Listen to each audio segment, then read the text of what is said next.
Moi, je suis Pauline Jolin, je suis membre du Repair Café des Vals du Dauphiné. Je suis aussi membre du collectif citoyen Vals du Dauphiné en transition. Donc un Repair Café, qu'est-ce que c'est? C'est un lieu d'échange convivial qui se fait autour des objets à réparer.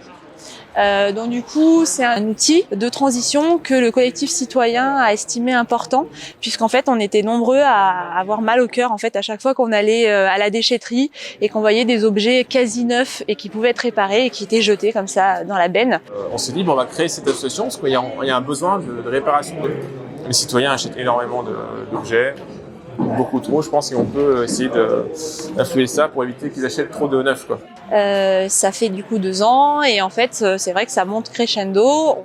On essaye de leur apporter des méthodes aussi pour qu'ils diagnostiquent eux-mêmes leurs pannes, etc. Donc on discute, c'est convivial, il y a le café, il y a aussi tout un espace d'information puisque l'objectif c'est d'en profiter aussi pour sensibiliser les personnes, on va dire, à la sobriété, à la réduction de la consommation des ressources. Depuis 2017, nous avons déjà réparé 300 objets.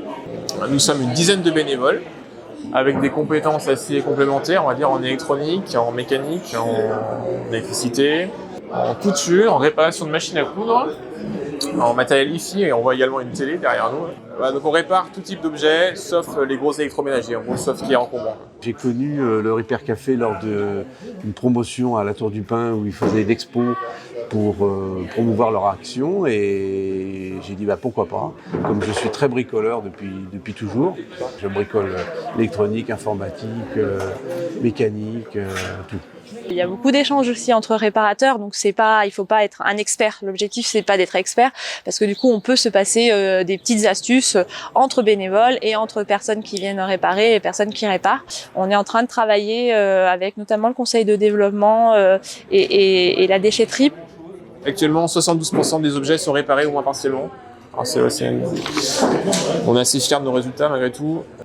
Donc on a plutôt bien réussi puisque du coup on a des bons taux de réparation et voilà, on a un engouement important.